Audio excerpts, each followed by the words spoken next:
Vladimir Putin's nightmare is coming true. The winds of the war in Ukraine continue to blow on Russian soil. One of Putin's biggest fears was that the war he started would spread to his own country. The effects of the Ukrainian war are felt more and more in the depths of Russia. The Kiev fighters seem determined to carry their successes on the front lines to the Russian border. Since the beginning of the war, Ukrainian forces have repeatedly conducted offensive operations against Russian cities close to the borderlines. These included cities such as Bryansk, Kursk, and Belgorod, especially Bryansk, which is located at the westernmost tip of Russia and shares a border with the northeastern tip of Ukraine, is at the focal point of the attacks. Cases of treason and espionage are on the rise in Russia. Moscow tightens its laws against sabotage, but measures have been failing to stop a large number of attacks in recent weeks. Explosions that derailed trains, cut power lines, and mysterious fires. The increased sabotage actions in Russia this week overshadow the preparations for the May 9th World War II Victory Day, the most important celebration of Moscow. President Vladimir Putin has sought to portray Russia as a safe and stable country, as soldiers have been fighting in Ukraine for over a year and the death toll has risen. Russian officials tried to recruit more men to replenish the weakened ranks. Authorities tried to reassure those at home that the conflict was distant and did not pose a threat to Russian soil. However, a series of explosions in recent days reminded that Russia was also exposed to enemy blows even hundreds of kilometers away from the Ukrainian front. Let's dive into the details of the explosions in Russian cities. Local authorities reported that an explosion occurred for the second time in 2 days after a freight train derailed in the Bryansk region on the border with Ukraine. Regional Governor Alexander Bogomazov stated that an explosive device exploded near the train station in Znamenskaya, about 96 kilometers from the Ukrainian border. Bogomazov stated that the explosion did not cause any death or injury. In the statement made by the train operator Russian Railways, it was reported that a locomotive and about 20 wagons were derailed. Russian Railways stated that about 100 meters of railway tracks should be replaced about 330 ft immediately after the explosions. A fire train was dispatched to the scene. However, the first videos of the train derailed on the internet did not show any flames. It was not immediately clear what the train was carrying. The governor made no specific charges for the explosion in which 2 trains derailed. Kiev maintains an overall policy of strategic uncertainty regarding attacks on Russian territory. Ukraine also did not take responsibility for the explosions. The previous derailment occurred as a freight train from Belarus passed through the Bryansk region near the town of Uneka, about 96 kilometers east of the Ukrainian border. The explosion was the last blatant sabotage attack to occur in Russia. 8 of the train's 78 cars were derailed after an explosive device was detonated. The derailed wagon caught fire, closing the traffic on the line. Ribber, an influential pro-Russian military blog, posted a video on Telegram showing cars burning. Rybar noted that the wagons carried petroleum products and timber. Explosions in Russian cities are incessant. Earlier this week, another explosive device damaged power lines in a forest south of St. Petersburg. The FSB security service described it as an act of sabotage. In addition, in the last 5 days, 2 fuel tanks caught fire in and around the Crimean Peninsula. A Russian official reported that an oil depot near the strategically important Kerch Strait Bridge, which connects Russia with Crimea, burned down in the early hours. Veniamin Kondratiev, the governor of the Krasnodar region, said on his Telegram channel that an oil storage tank caught fire in the village of Volna, near the port of Taman. Volga is Russia's only land link with the illegally annexed peninsula of Crimea. Volna is located near the Kerch Strait Bridge, an important supply route for Russian forces amid the ongoing war in Ukraine. The latest fire came days after Russia blamed Ukraine for another fire at an oil depot in the port of Sevastopol. The fire started around 2:30 am Moscow time. It was claimed that the fire was caused by an unmanned aerial vehicle belonging to Kiev. Videos of the fire spread rapidly. Leon, Russian and Ukrainian social media video footage showed a large flame and a large black smoke rising into the sky. Anton Geraskinko, one of the advisors of the Minister of Internal Affairs of Ukraine, shared a 28-second video on social media platforms. Geraskinko suggested that the fire may have been part of Ukraine's preparations for the upcoming offensive. Geraskinko stated that weakening Russia's logistics is important for counterattack operations. Alexei Oreskovich, who served as an advisor to the Ukrainian presidency until he resigned in January, claimed earlier this week that Kiev's counterattack would target the Kerch Bridge. The days in Crimea never returned to normal. Explosions and fires raised tensions in Crimea. Every minute before the explosions in the village of Volna, the port city in Crimea was also shaken by a series of explosions. The oil storage facility with a capacity of 40,000 tons in the city of Sevastopol was hit by unmanned aerial vehicles. A bright explosion turned night into day in Sevastopol, then darkened the sky as a Russian fuel tank burned during the day after a Ukrainian drone strike. The reported kamikaze drone attack set several fuel storage tanks on fire at a large fuel terminal at the western end of Sevastopol. The complex in Kazanka Bay formed a rising cloud of black smoke before it burned, leaving behind charred tanks and pipelines. Moscow's appointed governor of Crimea, Mikhail Rostov-Sev, made a statement on his Telegram account stating that 2 drones caused the fire. Preliminary information TASS news agency reported that the fire covered approximately 21,500 ft. According to Osmayev, there were 60 firefighters trying to control the fire. However, the fire was brought under control about 14 hours after it started. Governor Rosvozchev also stated that no one was injured and those living nearby would not be evacuated. Roswell's Hajiyev added that the fire will not affect the refueling situation in Sevastopol. Also, video from a drone used to investigate damage to the facility shows multiple fuel tanks being completely destroyed. In the images, it's observed that some tanks that do not burn themselves have serious thermal damage. The damage appears significant and likely jeopardizes plant operations in the near future.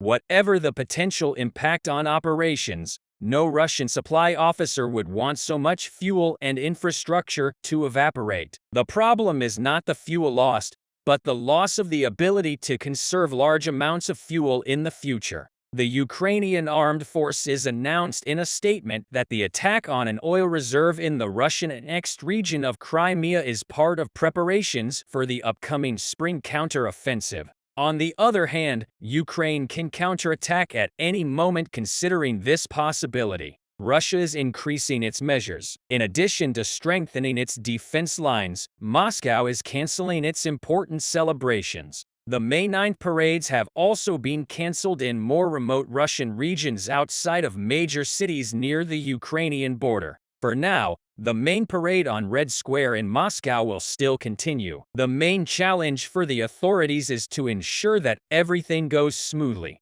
The parade, broadcast all over Russia and demonstrating the military might of Moscow, is the main event of the year and is crucial to Putin's legitimacy. The parade often gathers crowds who come to watch the tanks and soldiers marching through Moscow with their families. Since coming to power in 2000, Putin has promoted a cult of patriotism that was used to fuel patriotism around the Soviet victory over the Nazis in 1945 and boost his legitimacy as the heir to the Soviet power. It seems that Ukraine's offensive operations have not only affected Russian cities. These operations also undermine the prestige of the Russian leader. We will wait and see what the Russian leader's reaction to Kiev's operations will be. The biggest news is coming from the Donetsk region. Here, after losing almost all armor and half of the brigades, Russian Marines were ordered to launch another offensive on Volodar. This order was likely the last straw because Russian Marines refused to fight and follow orders from their commanders. Other battalions deployed to Volodar started writing as well and forced the Russian Ministry of Defense to use tough measures and send Rosgvardia in response to the mutiny. Last time I told you that in the aftermath of the battle for Volodar, almost the entire Russian elite naval brigade was destroyed and Russia lost 130 units of heavy equipment, including 36 tanks. I also told you that due to the extensive losses of armor, Russians became only capable of attacking with infantry. The freshest reports suggest that Russians are engaging in low-intensity positional fights. Ukrainian commander Dmytryevsky confirmed that Russian forces are increasingly conducting assaults without armored support, and that sometimes when they do engage armored personnel carriers, they just drive infantry to the front line for dismounted assaults and then withdraw. A Ukrainian soldier fighting in Volodar stated that Russian forces conduct assaults in small groups of 10 soldiers or fewer, but are largely on the defensive in the area. Ukrainian intelligence reported that the Russian 155th and 40th Naval Infantry Brigades have merged into one brigade because of significant losses. Ukrainian intelligence also reported that Russian Defense Minister Shoigu instructed Eastern Military District Commander Muradov to take Volodar at any cost. Shortly after that, some information started emerging that the Russian 155th Naval Infantry Brigade refused to conduct offensive operations in the area and that Russian forces had also lost control over an irregular Cossack battalion formation. This information was later confirmed by Ukrainian General Staff. This is not surprising because this would be the third large-scale suicide operation for them. Russian forces have reportedly reconstituted the 155th Naval Infantry Brigade at least 7 times since the start of the invasion, and it was refilled with the newly mobilized soldiers several times. The fact that naval brigades were merged suggests that at least half of them are dead, and if you also consider that they were refilled 7 times, then apparently the number of the remaining elite troops is likely below 10%. In response to the refusal to fight and in attempt to prevent other personnel from rioting, Russian forces deployed Rosgvardia in the region. Shortly after that, the Russian Minister of Defense, Shoigu, visited the regional commander Muradov for the purpose of evaluating the situation around Volodar. He likely saw that the use of squad-sized assault groups and significant Russian personnel and equipment losses in previous assaults would constrain Russian forces from securing any significant gains in the Volodar area because later he ordered to transfer additional reserves of manpower and equipment for renewed offensive operations. Several days ago, locals reported that Russians were transferring a lot of equipment through Mariupol and Berdyansk. Ukrainian Mariupol mayoral advisor confirmed that Russians moved 28 pieces of equipment, accompanied by 6 civilian cars with luggage and trailers. He said that most of them had the manpower. He added that Russia is also building up forces at barracks and settlements on roads leading to frontline positions, and that Russia had brought an extra 10,000 to 15,000 troops to Mariupol and its outskirts. He noted that Russian forces reportedly have 30,000 troops in the greater Mariupol area. 2 days later, Ukrainians conducted an extensive fire missions primarily targeting the areas of forces concentrations, but also equipment because repelling mechanized assaults from such a small town as Volodar is very difficult. Ukrainian head of Melitopol reported that Ukrainians conducted a hammer strike and destroyed Russian bases in the vicinity of the city, one in the northern part and one in the southern. The next day huge explosions were reported in Berdyansk, which is exactly where Russian columns were headed.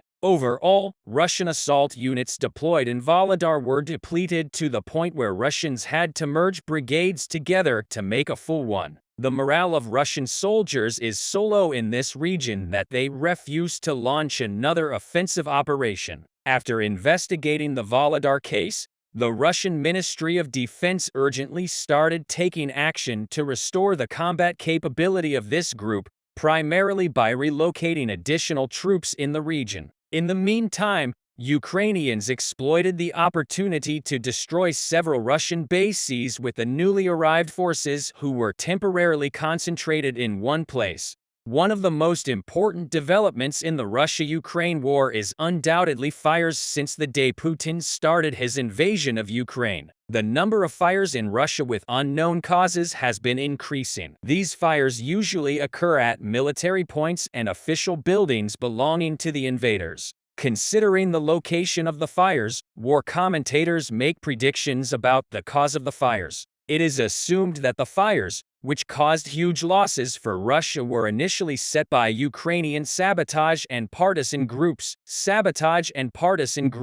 which quite the organized operations for Ukraine on Russian territory have had a major impact on the Russian-Ukrainian war. In addition, another group that comes to mind as the cause of the fires is the anti-occupation Russian public and Russian youth who do not want to take part in the occupation of Ukraine. This is because the severity of the fires increased even more with the mobilization order announced in the first year of the war. The Russian people do not want to die for Putin's personal interests. Therefore, the Russian people may be burning military posts and official buildings in Russia in order to make Putin give up the occupation. Another suspect in the fires in Russia is the Russian oligarchs. The oligarchs who are preparing for the post-Putin administration in Russia may burn various points in the country to harm Putin and prepare the ground for his resignation. All these comments and allegations show that Russian leader Vladimir Putin is full of problems. These problems Putin is experiencing are increasing day by day, so much so that a fire broke out in Moscow, the capital of Russia, recently. This fire occurred in the building of the Russian Ministry of Defense. Moreover, the ministry building was very close to the Kremlin, and Putin was hosting Belarusian leader Alexander Lukashenko in the Kremlin during the fire. The cause of the fire, which broke out in the evening, has not yet been announced. A Russian news agency reported the fire with the following sentences at around 7:30 p.m.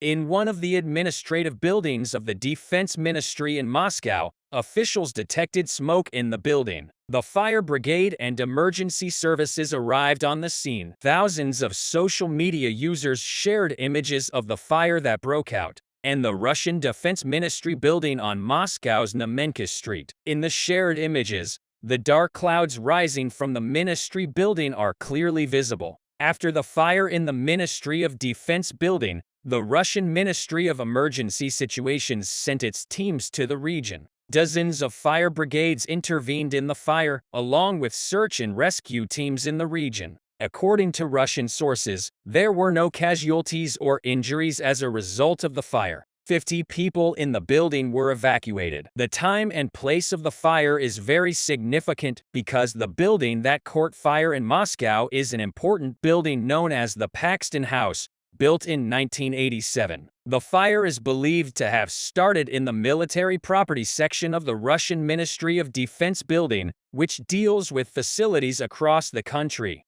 However, the time of the fire is also very important. The fire broke out when Putin was meeting with Lukashenko. Hours before the fire broke out in the Defense Ministry building, Russian leader Vladimir Putin had met with 17 new ambassadors to Moscow. Among these diplomats was the new Russian ambassador to Washington, Leon Tracy. Russian leader Vladimir Putin blamed the West in his meeting with the ambassadors. Putin claimed that Western intelligence agencies were organizing terrorist attacks on Russian soil. According to Putin's statements, the Western intelligence was working with the Ukrainian sabotage and partisan groups. Putin claimed that Western intelligence was supporting the actions of these groups. He therefore warned all ambassadors to react more strongly. The fires that broke out in various regions of Russia dealt a heavy blow to Putin because these fires are not limited to areas belonging to the occupying army and buildings belonging to official institutions.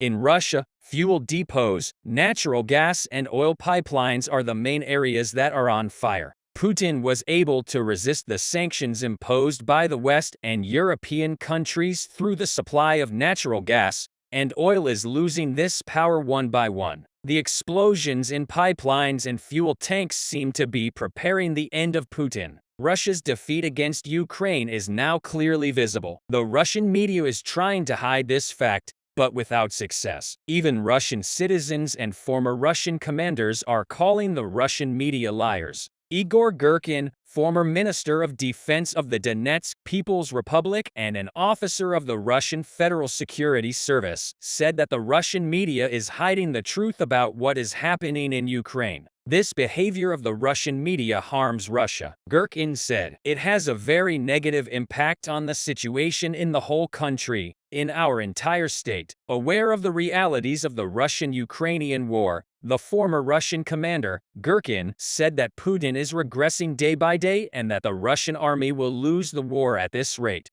Moreover, Girkin expressed his opinion clearly. Girkin said during the winter we could not push the enemy back even 10 kilometers from Donetsk because we left Kherson. We retreated from the Kharkiv region. We turned back from near Kiev. I am not afraid to say that we are heading towards military defeat. In the early days of the invasion of Ukraine, Putin had the support of most, if not all, of the population. However, Putin's practices and defeats in the war shook the Russian people's trust in Russian leader Vladimir Putin. The injustices suffered by the soldiers in the army and the inhuman practices of the Russian commanders also demotivated the soldiers. Having lost the support of his people and the army, Putin was completely cornered by the sanctions imposed by Western and European countries. The Ukrainian army, which is getting stronger day by day with military aid, made history against the Russian invaders.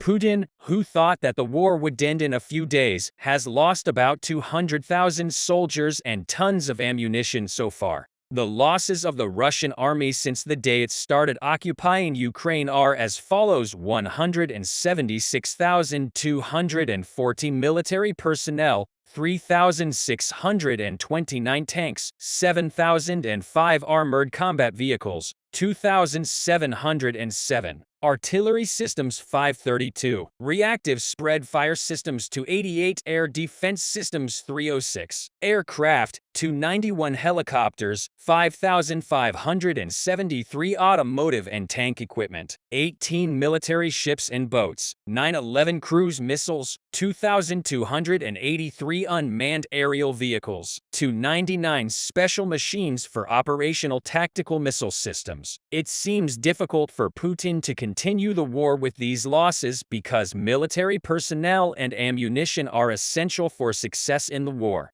Putin is losing his soldiers and weapons one by one. The Ukrainian army, on the other hand, continues to teach Russian invaders great lessons with their historic resistance. Zelensky, who is united with his army and his people, has won the admiration of almost the entire world for his fight for Ukraine's freedom. While Putin chose to be an occupier with his inhuman actions, Zelensky chose to be a hero with his determination and resistance. The facts are clearly visible.